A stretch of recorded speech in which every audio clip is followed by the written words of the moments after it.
My name is Emma Morty. I am 42 years old, and I live in a quiet apartment just outside the city. I sat across the heavy wooden table and watched my husband, Vincent, fix his silk tie. He looked confident. He looked like a man who had already won. For months, he had told everyone that I was weak. He told them I was pathetic. He told his lawyer to leave me with nothing, and today, he thought the judge was going to give him exactly that. The courtroom was quiet. The air conditioner hummed in the background. I folded my hands in my lap to stop them from shaking. I wasn't shaking from fear anymore. I was shaking from anticipation. Then, it happened. Vincent's lawyer flipped a page in the thick stack of documents I had submitted. He paused. He frowned deeply. He leaned over and whispered just 5 words into Vincent's ear. I watched the blood drain from my husband's face. He turned pale, then gray. His confident smile vanished instantly. He looked up at me, his eyes wide with a sudden, terrible panic. He finally understood. He thought he was taking everything from me. He thought he was stripping me bare. But he didn't know what everything actually meant. I took a deep breath, and for the first time in 3 years, I smiled. He had just signed his own destruction, and he didn't even know it yet. But before I tell how everything flipped, like and subscribe, and tell me in the comment where are you watching from. My name is Emma Morty. I am 42 years old. If you looked at me 3 years ago, you would have seen a woman who looked tired. You would have seen a woman who stood in the background. You would have seen a shadow. I wore simple clothes. I kept my hair pulled back. I never spoke too loudly, and I never interrupted my husband when he was telling one of his stories. But that wasn't always who I was. Before Vincent, I was someone else. I need to tell you about her so you understand why the ending of this story is so important. I met Vincent when I was 23. Back then, I was working at a mid-sized law firm in the city. I wasn't a lawyer, but I was the head paralegal for the senior partner. I was young, but I was sharp. I was the person everyone came to when they needed to find a mistake in a contract. I had a mind for details. I loved numbers. I loved order. I liked things to make sense. My boss used to tell me, "Emma, you have eyes like a hawk, nothing gets past you." I took pride in that. I was disciplined. I woke up at 5 every morning to run. I saved 30% of my paycheck.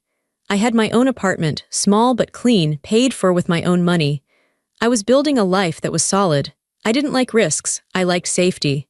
I liked knowing that if I worked hard, I would get results. Then I met Vincent. He was the opposite of me. He was loud. He was charming. He walked into a room and the energy changed. He was starting his own business back then, a small consulting firm for real estate. He had big ideas, but he was messy. His car was full of fast food wrappers and loose papers. He was always late. He always forgot his wallet. But he made me laugh. He made me feel like my organized, quiet life was boring. He told me I needed to live a little. "Emma," he would say, flashing that smile that made everyone trust him, "you worry too much. Stick with me and we'll own the world." I believed him. That was my first mistake. I fell in love with the dream he sold me. I fell in love with the idea that his passion and my discipline could make the perfect team. We got married 2 years later. It was a big wedding, mostly because Vincent wanted to impress his clients. I remember standing at the altar, looking at him, thinking I was the luckiest woman alive. I didn't see the red flags. I didn't see that he planned the whole wedding, but I paid for most of it. I didn't see that he invited people he barely knew just to show off, while I only invited close family. I only saw his smile. After the honeymoon, the reality set in. Vincent's business was struggling. He was great at shaking hands and buying drinks, but he was terrible at actually doing the work. He didn't understand cash flow. He didn't understand taxes. He ignored invoices. One night, about 6 months into our marriage, I came home to find him sitting at the kitchen table with his head in his hands. There were letters from the bank scattered everywhere. "I'm going to lose it, Emma," he said. His voice was shaking. "The business, it's going under. I owe money I don't have." I looked at the papers. My old instincts from the law firm kicked in. I didn't panic. I sat down next to him. I picked up a pen. "Let me see," I said. That night, I stayed up until 4 in the morning. I organized his receipts. I categorized his debts. I found errors in the bank statements. I created a budget. By the time the sun came up, I had a plan to save his business. Vincent woke up bleary-eyed and looked at the spreadsheet I had made. He hugged me so hard I couldn't breathe. "You saved me," he whispered. "You're a genius, Emma. We're going to be rich because of you." I felt meaningful. I felt needed. I thought this was what marriage was, a partnership. I help you, you help me. I decided to quit my job at the law firm. It made sense at the time. Vincent's business needed full-time attention, and he couldn't afford to hire an accountant or an operations manager. So I became his unpaid employee. I told myself it was an investment in our future. I told myself that his success was my success. I gave up my salary. I gave up my retirement contributions. I gave up my name on a paycheck. I became Vincent's wife. For 15 years, that was my title. I erased the Emma who ran 5Ks and saved money. I erased the Emma who was the sharpest paralegal in the city. I became the woman who drove the minivan, the woman who made sure Vincent's suits were pressed, the woman who raised our son, Tyler, and the woman who stayed up late fixing Vincent's mistakes. I was the foundation. But the thing about foundations is that nobody sees them. They are buried underground. They hold up the house, but they never get the sunlight. I was happy to be the foundation, as long as the house was strong. I was happy to support him, as long as he loved me. I thought we were building something together. I thought that when he won, I won. I didn't know that for 15 years I wasn't building a home. I was building a trap. And I was walking right into it, one day at a time. The business grew. It became a monster that ate all of my time. We called it Vince Global. It sounds impressive, doesn't it? It was a real estate development and consulting firm. On the outside, it looked shiny. We had a nice office downtown with glass walls and modern furniture. We had a fleet of black subs. We had company parties with expensive catering. Vincent was the face. He was the CEO. He was the one who went to the golf courses to make deals. He was the one who gave interviews to the local business magazines. But I was the machine. Every morning, I drove Tyler to school, and then I drove to the office. My desk wasn't in the front. It was in the back in a small room without a window. I liked it that way. I could focus. I handled everything, I mean everything. I managed the payroll for 40 employees. I negotiated contracts with vendors. I dealt with the insurance companies. I handled the tax filings. I tracked every single dollar that came in and every dollar that went out. Vincent hated details. If a client had a complaint, he would say, "Talk to Emma." If the bank called about a loan, he would say, "Emma handles that." I worked 60 hours a week. I didn't get a salary. Vincent told me, "Why do we need to pay you? It's our money anyway. If we pay you, we just have to pay more taxes. We'll just take drawings from the business account for the household." It made sense logically. I trusted him, so I worked for free. I remember one specific year. It was our 10th anniversary. The business had just landed a huge contract to renovate a historic hotel downtown. It was the biggest job we had ever gotten. It was going to put us on the map. I had spent 3 months working on the bid proposal. I wrote the text. I crunched the numbers to make sure we could make a profit. I stayed up until 2 a.m. for weeks, researching the history of the building so our pitch would be perfect. Vincent just read the script I wrote during the presentation. We won the contract. That night, there was a gala dinner to celebrate the project launch. Vincent stood on the stage. He looked handsome in his tuxedo. The spotlight was on him. He held a glass of champagne. "I want to thank my team," he said, his voice booming over the speakers. "I built this company from nothing. I had a vision. It takes guts to be a leader. It takes courage to take risks. And tonight, that courage paid off." I stood in the crowd, holding a glass of water. I waited. I waited for him to say my name. I waited for him to say, "And I want to thank my wife Emma, who actually wrote the proposal and keeps the lights on." He didn't. He thanked his lead architect. He thanked his banker. He even thanked his golf coach. He never looked at me. After the speech, people swarmed him. They shook his hand. "Great job, Vincent. You're a visionary, Vincent." I stood by the wall. A woman I didn't know, the wife of one of the investors, came up to me. "It must be nice," she said, sipping her wine. "Excuse me?" I asked. "Being married to a man like that," she said. "You're so lucky, you don't have to work. You just get to enjoy the life he provides. What do you do with all your free time?" I felt a lump in my throat. My free time? I hadn't had a day off in 5 years. I had spent the entire day fixing a payroll error that Vincent caused because he promised a bonus he didn't clear with me first. "I keep busy," I said quietly.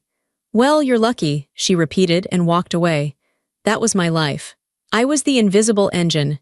And it wasn't just the business, it was home too. Vincent wanted the perfect life to show his clients. That meant a big house in the suburbs. It meant dinner parties for 12 people. I cooked the meals. I cleaned the house because Vincent said the cleaning lady stole things. She didn't, he just lost them. I mowed the lawn because he wanted to save money on landscaping. I raised Tyler. Vincent was a Disney dad. He showed up for the fun stuff. He took Tyler to baseball games on Saturdays when people were watching. But who helped Tyler with his math homework every night? Me. Who stayed home when Tyler had the flu and was vomiting all night? Me. Who went to the parent-teacher conferences? Me. Vincent would come home at 8 p.m., smell the dinner I made, and complain that the steak was a little dry. He would sit on the couch, turn on the TV, and say, "I'm exhausted, Emma. I've been carrying the weight of the world all day. Get me a beer." And I did. I got him the beer. Because I thought that was my job. I thought I was being a good wife. I thought that by supporting him, I was securing our future. I didn't realize that every time I fixed a problem for him, I was making him stronger and myself weaker. I didn't realize that by not taking a salary, I was making myself financially invisible. On paper, I didn't exist. The business was in his name. The house was in his name for liability reasons, he had said. The cars were in the company name. I had nothing. But I didn't worry. Why would I? We were married. We were a team. He loved me. He needed me. There was no way he could run this empire without me, or so I thought. I was building a castle for a king, brick by brick, with my own hands. I didn't know that once the castle was finished, the king would lock the gates and leave me outside in the cold. It happened on a Tuesday. There was nothing special about that Tuesday. It was raining. I had spent the morning dealing with a tax audit for the company, another mess Vincent had created by mixing personal expenses with business ones. I had fixed it, of course. I always fixed it. I made lasagna for dinner. It was Vincent's favorite. I had a bottle of red wine breathing on the counter. Tyler was upstairs in his room, playing video games with his headphones on. Vincent came home at 7:15 p.m. Usually, he would come in loud. He would slam the door, drop his keys, and start talking about his day. This time, it was silent. The door opened quietly. He walked into the kitchen.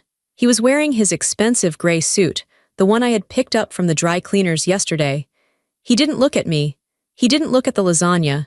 He walked to the kitchen island and placed a manila envelope on the granite countertop. The sound of the envelope hitting the stone was the only noise in the room. Slap. "We need to talk," he said. His voice was strange. It wasn't angry. It wasn't sad. It was flat. It sounded like he was ordering a coffee. It was business. I wiped my hands on a dish towel. "Okay, is something wrong with the audit? I told you I handled it."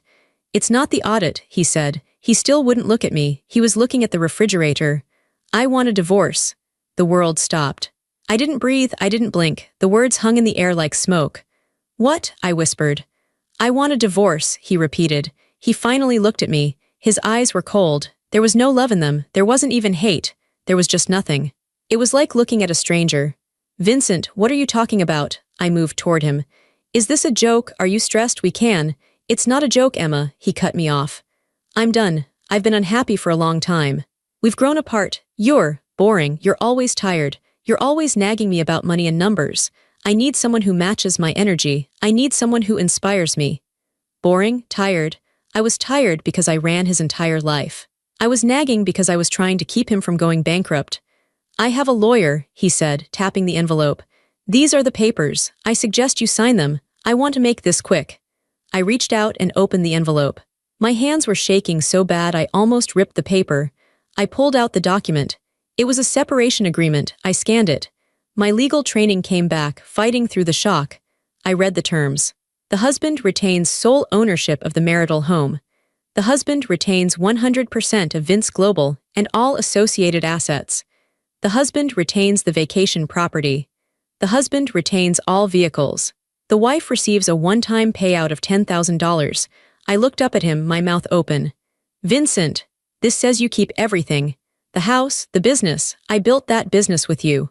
I've worked there for 15 years for free." "You helped out," he scoffed. "You were an assistant. I built the business. I'm the face. I'm the brand. You just did some paperwork." "Some paperwork," I screamed. "I am the CFO, the COO, and the HR department. You don't even know the password to the bank account." "It doesn't matter," he said calmly. "It's all in my name. You have no claim to it. I checked." He crossed his arms. He looked so smug. He looked like he was negotiating a deal with a weak subcontractor. "And Tyler," I asked, my voice broke. "What about our son?" Vincent looked at his watch. He actually checked the time while destroying our family. I'm a busy man, Emma. I have an empire to run. I can't be driving him to soccer practice and dealing with teenage drama. He looked me dead in the eye. You can keep the child, he said. He said it like Tyler was an old piece of furniture he didn't want anymore. You can keep the child, not our son. Not Tyler, the child. You want the house, the cars, the money. But you don't want your son, I asked, my voice barely a whisper. It's better for him, he said with a shrug. I'm going to be traveling. I'm starting a new chapter. He'll just slow me down. You're a mother, that's what you're good at. You take him. I'll pay the state minimum for child support, but I want the house. You have 30 days to get out. He turned around and walked to the fridge. He took out a bottle of water. Oh, and Emma, he said, unscrewing the cap. Don't try to fight this. I have the best lawyers in the city. You have no income. You have no job. You have no savings. If you fight me, I will bury you. I will drag this out until you are homeless. Just sign the papers, take the 10 grand and go. He took a sip of water, walked past me, and went upstairs to pack a bag. I stood in the kitchen. The smell of the lasagna was making me sick. I looked at the papers. He wanted everything. He wanted to erase me. He wanted to throw me away like a used wrapper. And the worst part, the part that hurt more than the money, more than the house, more than the 15 years of wasted life. It was that he traded his son for a Porsche. I stood there for an hour. I didn't cry. I think I was in too much shock to cry. I just felt cold. Deeply, freezing cold. That night, Vincent slept in a hotel. I slept in Tyler's room, on the floor next to his bed, watching him sleep. I was terrified. I was 42. I had no job history for 15 years. I had no money of my own. My husband, the man I had dedicated my life to, had just declared war on me. And he was right. He had all the power. The next few weeks were a nightmare. Vincent didn't move out. He said it was his house, so why should he leave? Instead, he moved into the master bedroom and locked the door. He forced me into the guest room down the hall. It was a small room. The mattress was old and lumpy. It was where we used to put his drunk friends when they stayed over after parties. Now it was my home. I woke up every morning to the sound of him singing in the shower. He was happy. He was lighter. He whistled while he made coffee. He started treating me like an unwanted tenant. If I was in the kitchen, he would walk in and say, "Can you leave? I need to make a call." If I was watching TV in the living room with Tyler, he would come in and change the channel without asking. Then his mother arrived. Vincent's mother, Barbara, had never liked me. She thought I was too quiet. She thought I wasn't flashy enough for her golden boy. 2 days after he asked for the divorce, I came home from grocery shopping to find Barbara in the hallway. She was holding a roll of black garbage bags. "What are you doing?" I asked, putting down the grocery bags.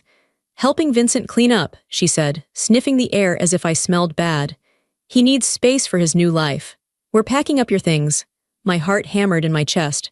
"My things? You can't touch my things." "Oh, relax," she snapped. "Just the clutter, the old clothes, the knickknacks. You have 30 days to leave, Emma. We're just getting a head start. You should be thanking me." I ran upstairs. In the hallway, there were 3 black garbage bags sitting by the door. I ripped one open. Inside were my books. My photo albums from before I met Vincent. The sweater my grandmother knitted for me before she died. They were thrown in there like trash. "Stop it," I yelled. It was the first time I had raised my voice. "Get out of my house," Barbara laughed. It was a cruel, dry sound. "It's not your house, dear. Vincent paid for it. It's his name on the deed. You're just a guest who stayed too long." I grabbed the bags and dragged them into the guest room, locking the door. I sat on the floor, hugging my grandmother's sweater, and cried. I cried until my throat burned. But the humiliation didn't stop at home. It went public. Vincent didn't wait for the divorce to be final. He wanted to show off his upgrade immediately. Her name was Jessica. She was 26. She was an influencer. She had very blonde hair, very white teeth, and very little clothing. Vincent brought her to the company picnic. I shouldn't have gone, but Tyler wanted to go. He loved the annual picnic. So I went, intending to stay in the background. When Vincent's car pulled up, the new Mercedes convertible he had bought the week after asking for a divorce, everyone went silent. He stepped out wearing sunglasses. Then he opened the passenger door and Jessica stepped out. She was wearing a short white dress. She giggled. She held his arm. Vincent walked her through the crowd like she was a trophy. He introduced her to the employees, people I had hired, people I had known for 10 years. "This is Jessica," he beamed. "She's bringing some fresh energy to my life." The employees looked at me. Some looked pitying. Some looked away, embarrassed. But nobody said anything. Nobody defended me. Nobody said, "Vincent, your wife is standing right there." They were afraid of him. They wanted their paychecks, so they smiled at Jessica. They shook her hand. They told her she was beautiful. I stood by the potato salad, feeling like a ghost. I had planned this picnic. I had ordered the food. I had organized the games for the kids. And now, I was watching another woman reap the rewards of my labor. I went to the bathroom to wash my face. When I came out, I bumped into Sarah. Sarah was my best friend. We had known each other since college. She was the one person I had told everything to. I had cried on her shoulder the day Vincent asked for the divorce. I told her about the garbage bags. I told her how scared I was. "Emma," she said, looking startled. She was holding a glass of wine. "Can you believe this?" I whispered to her. "He brought her here in front of Tyler."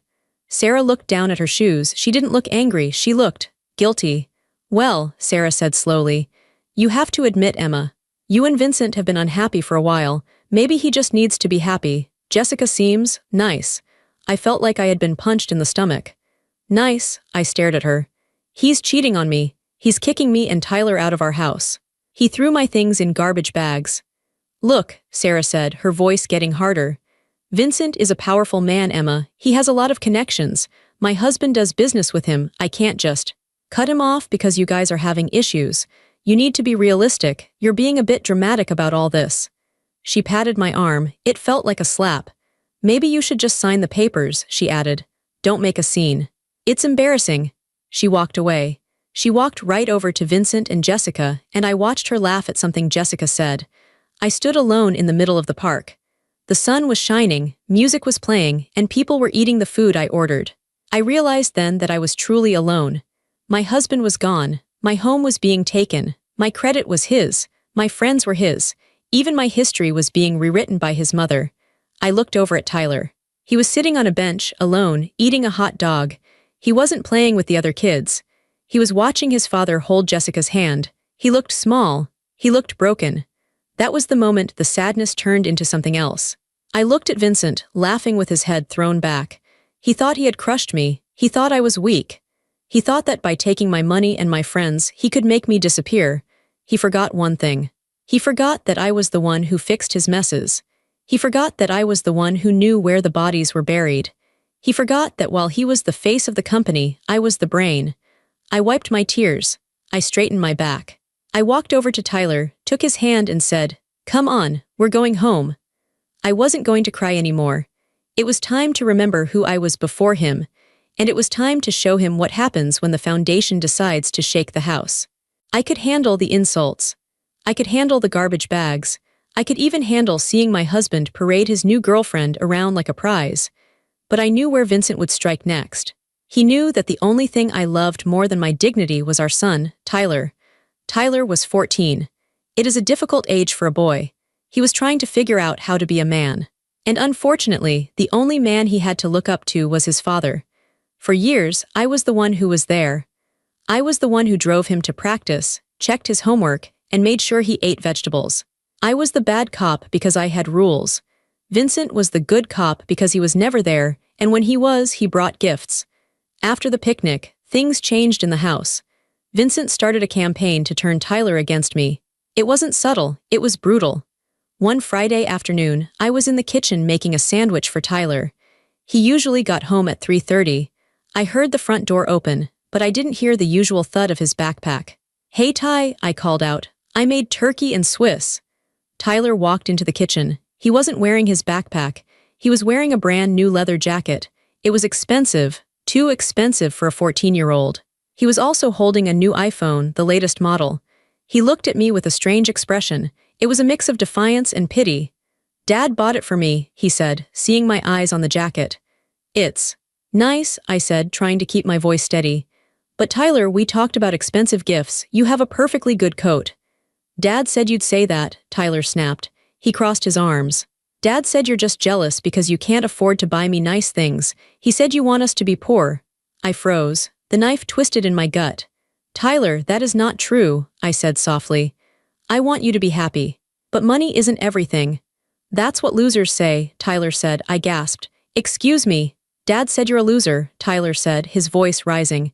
He told me the truth, Mom. He told me that the reason the divorce is happening is because you stopped supporting his dreams. He said you were dragging the company down. He said you're trying to take all his money so we can't have a fun life.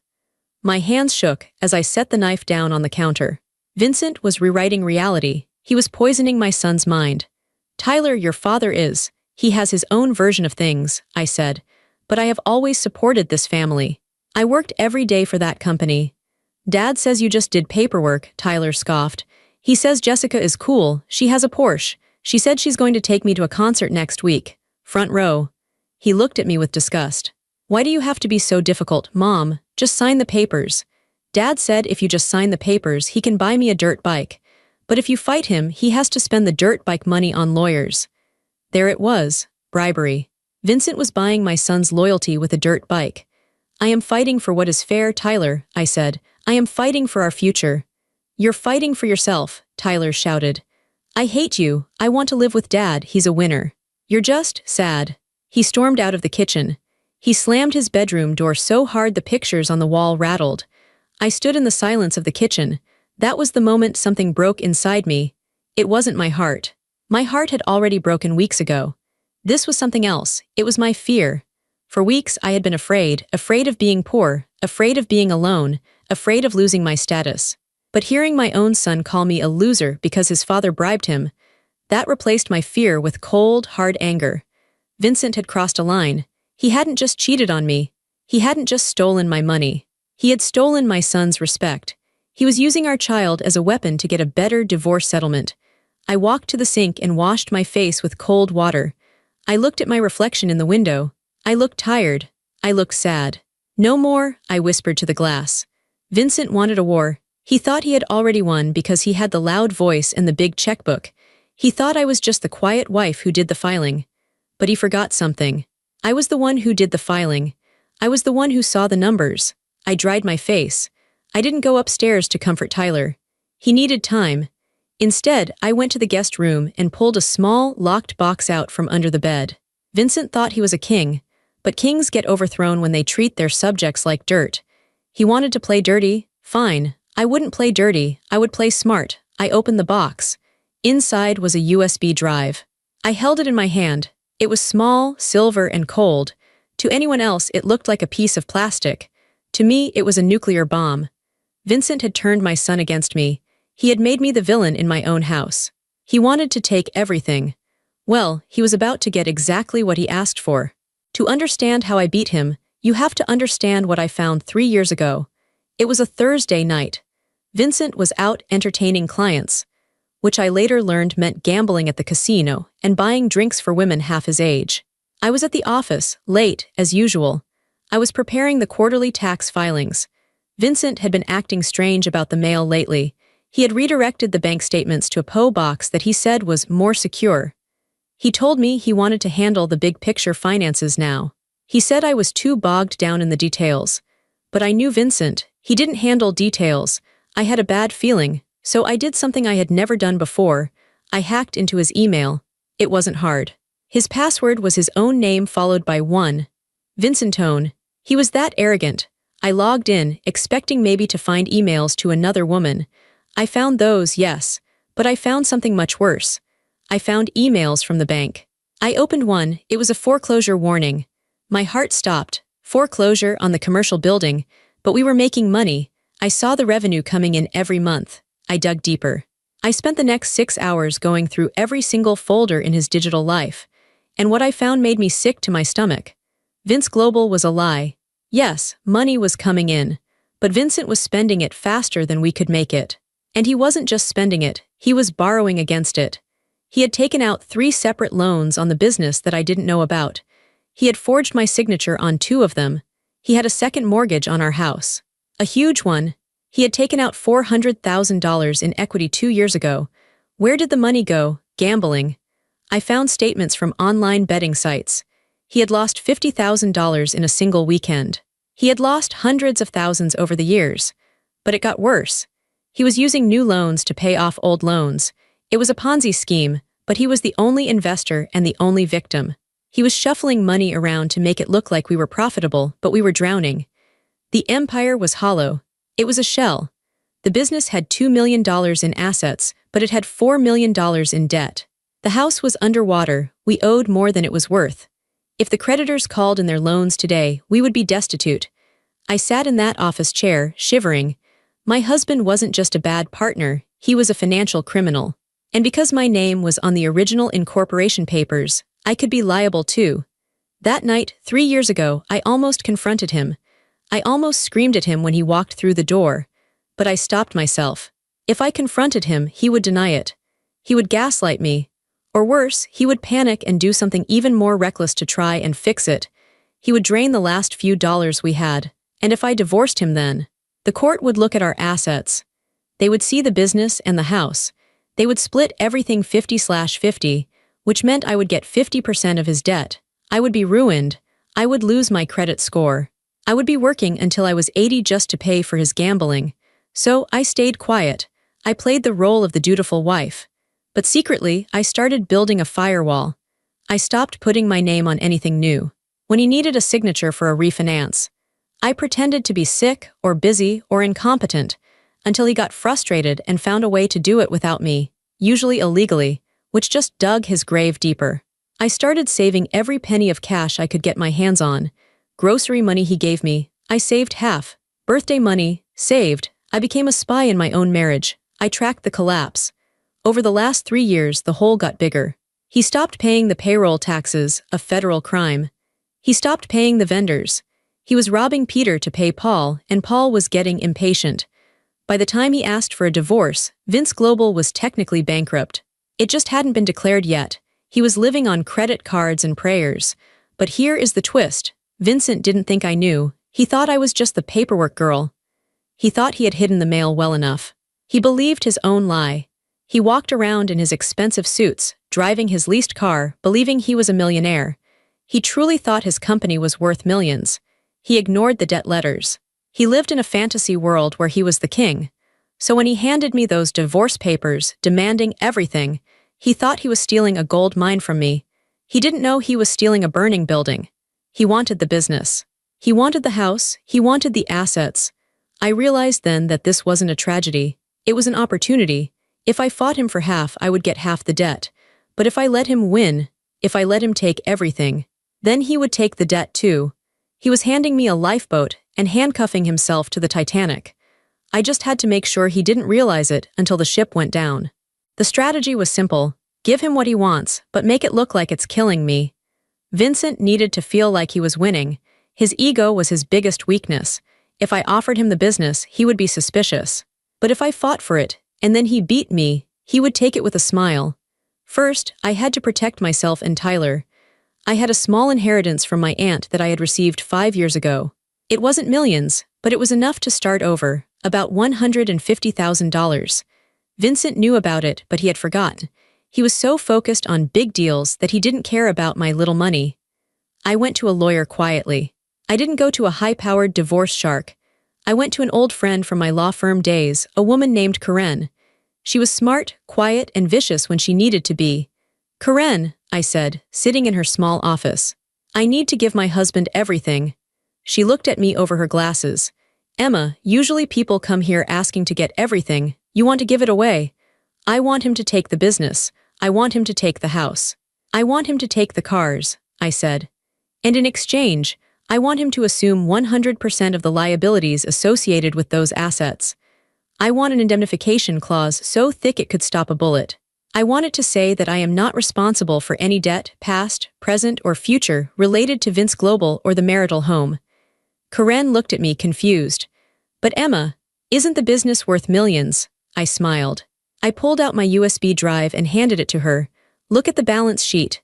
Karen plugged it in. She clicked a few files. Her eyes went wide. She whistled low.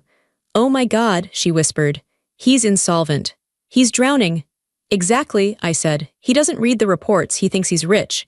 He wants to leave me with nothing, so I'm going to let him." Karen grinned. It was a shark's grin. "I like this plan, but we have to sell it. If we just offer it, his lawyer might check the books." "His lawyer is his golf buddy," I said.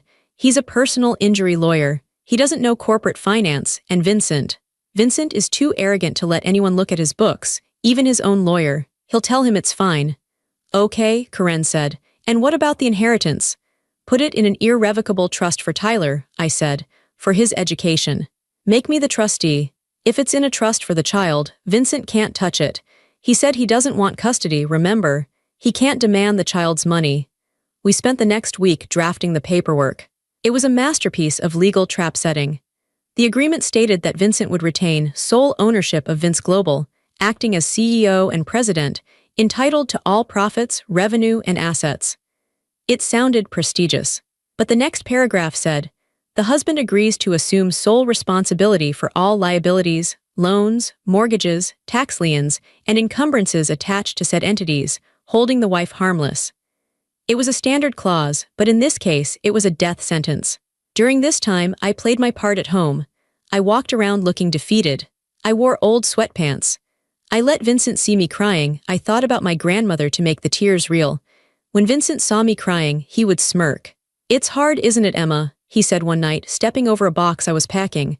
Realizing that you're nothing without me. It's very hard, Vincent, I said, sniffling. I'm scared for the future. You should be, he said. But don't worry, I'll make sure Tyler has a good life. He can visit you in whatever little apartment you end up in. He'll see the difference between success and failure. I bit my tongue so hard I tasted blood. Just wait, I thought. Just wait, he was pressing me to sign. He wanted to marry Jessica. He wanted the house free and clear so he could renovate it for her. I set a date for the mediation, he told me. Next Tuesday, bring a pen. And don't bring a fight or I'll cut off the credit cards immediately. I'll be there, I whispered.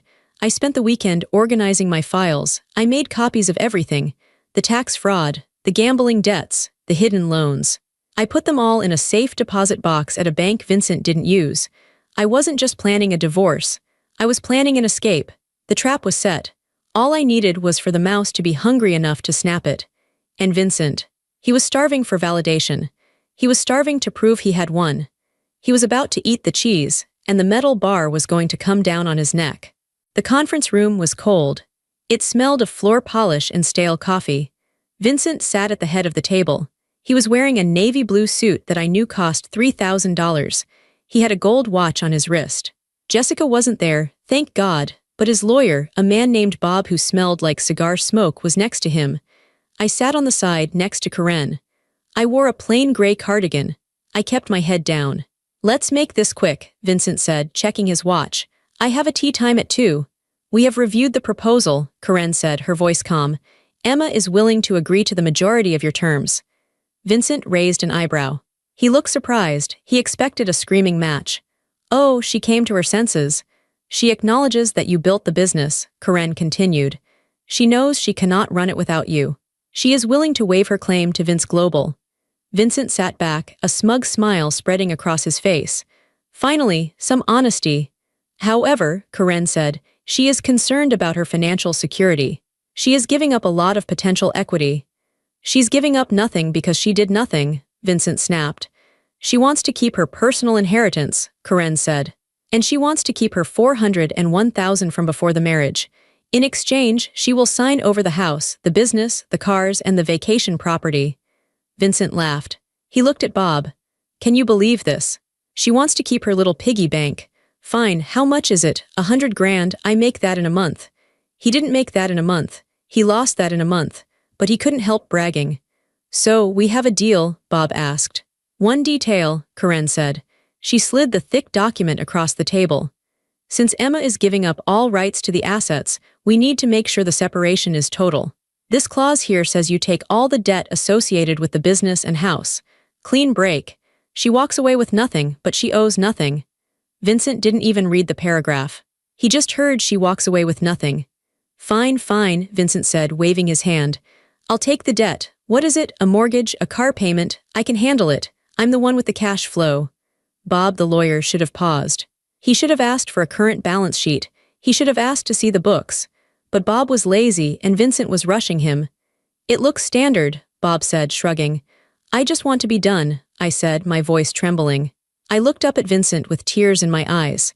I just want peace, Vincent. You can have it. You can have the empire. I can't fight you anymore. Vincent looked at me with pity. You were never a fighter, Emma. That was always your problem. No vision. He pulled a gold pen from his pocket. He clicked it. "I'm doing you a favor, really," he said as he signed the paper. "You couldn't handle the pressure of my life." He signed his name with a flourish. Vincent D. Morty. He pushed the paper toward me. I picked up the pen. My hand hesitated, not because I was scared, but because I was holding back a scream of triumph. I signed, Emma Morty. "Done," Vincent said. He stood up and buttoned his jacket. "Well, that was easier than I thought. Bob, send the filing to the court immediately. I want the decree next week." "You got it, Vince," Bob said. Vincent looked at me one last time. "Good luck, Emma. Try to find a job. Maybe a receptionist or something simple." He walked out of the room. He walked out like a conqueror. I waited until the door closed. I waited until I heard the elevator ding down the hall. Then I slumped back in my chair. Karen looked at me, a slow smile spread across her face. "He didn't ask," she whispered. "He didn't ask about the second mortgage. He didn't ask about the credit lines." "He thinks he's a god," I said, taking a deep breath. "Gods don't ask questions." "You're free," Karen said. "Once the judge stamps this, you are legally severed from his debt. He just voluntarily took on $4 million of liability in exchange for assets worth maybe $2 million. He's bankrupt," I said. "He just doesn't know it yet." I stood up. I didn't feel sad anymore. I didn't feel weak. "What now?" Karen asked. "Now," I said, picking up my purse. "I go get my son." And then I watched the show. I walked out of that building into the bright sunlight. The air felt different. It felt lighter. For the first time in 15 years, I wasn't carrying the weight of Vincent's ego.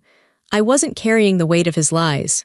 He had the weight now, all of it, and I knew exactly when it was going to crush him. The final court hearing was a formality. This brings us back to the moment I told you about at the start. We were in the courtroom to finalize the decree. The judge had the papers. Vincent was there, checking his phone, probably texting Jessica about dinner plans. He looked bored. The judge, an older woman with sharp glasses, looked at the file. She frowned. She looked at the financial disclosure I had submitted, the real one, the one Vincent had never bothered to read because he thought he knew everything. "Mr. Morty," the judge said, "I am reviewing the division of assets and debts. You have agreed to assume all liabilities for Vince Global and the marital residence." "Yes, Your Honor," Vincent said, standing up. "I'm the sole owner. I'll take care of it." "Are you aware," the judge asked, "that the listed debts for these entities exceed $4.5 million, while the appraised value is less than $2.2 million? The room went silent. Vincent froze. He blinked. "Excuse me, the liabilities," the judge repeated. "The 3 mortgages on the commercial property, the secondary lien on the home, the outstanding payroll taxes. You are accepting over $2 million in negative equity." That was the moment. That was the moment his lawyer whispered to him. That was the moment he turned pale. Vincent looked at me. His eyes were wide, filled with sudden, terrifying clarity. He realized I hadn't been incompetent, I hadn't been lazy, I had been watching. He started to stammer. "Wait, no, that's not right. The company, the valuation." "The numbers are clear, Mr. Morty," the judge said. "And you signed the agreement. You had legal counsel, you waived discovery." She stamped the paper. Bang. "Divorce granted," she said. "Next case." Vincent slumped into his chair. He looked like a balloon that had been popped. His lawyer was frantically flipping through papers, realizing he had just committed malpractice by letting his client sign that deal. I stood up. I smoothed my skirt. I walked past Vincent. He couldn't even speak. He was gasping for air. "Goodbye, Vincent," I said softly. I walked out of the courtroom. The fallout was fast and brutal. Within 30 days, the bank foreclosed on the business building. Vincent tried to get a loan to save it, but he couldn't, because his debt-to-income ratio was destroyed. Jessica left him the week the Porsche was repossessed. It turns out she wasn't interested in a man who had to move back in with his mother. The house, our big, beautiful suburban house, was sold by the bank to pay off the second mortgage. Vincent got nothing from the sale. He lost his reputation. In our town, word travels fast. Everyone found out he was a fraud. The country club revoked his membership. His friends stopped returning his calls. As for me, I moved into a small, clean apartment with Tyler. It wasn't fancy, but it was ours, and it was peaceful. Tyler was angry at first. He missed the big house. He missed the promise of the dirt bike. But then he saw his father. He saw Vincent unravel. He saw Vincent screaming at waiters. He saw Vincent blaming everyone else for his failure. He saw the desperate, angry man behind the mask. One night, about 6 months later, Tyler and I were eating pizza on our small balcony. Mom, he said. Yeah, Ty. Dad asked to borrow money from me, he said quietly. From the trust fund you set up. I put down my pizza. What did you say? I said no, Tyler said. He looked at me. I said you told me that money was for my future, not for his mistakes. I reached out and squeezed his hand. I'm proud of you. You knew, didn't you? Tyler asked. You knew he was going to crash.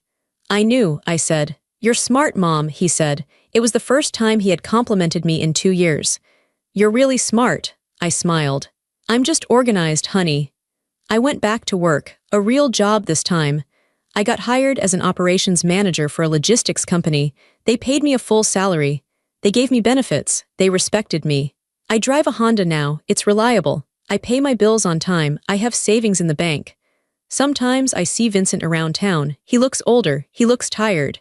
He drives a beat-up sedan. He avoids my gaze. I don't hate him anymore. I don't feel anything for him. He is just a lesson I learned.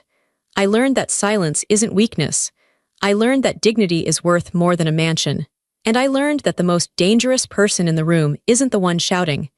It's the one who knows the numbers, keeps the receipts, and waits for the right time to sign her name. I built a new life from the ashes of the old one. And this time, the foundation is mine. If you enjoyed this story of justice and reclaiming power, please like and follow for more stories about women finding their strength in the darkest moments. Share this with someone who needs to be reminded that they are stronger than they think.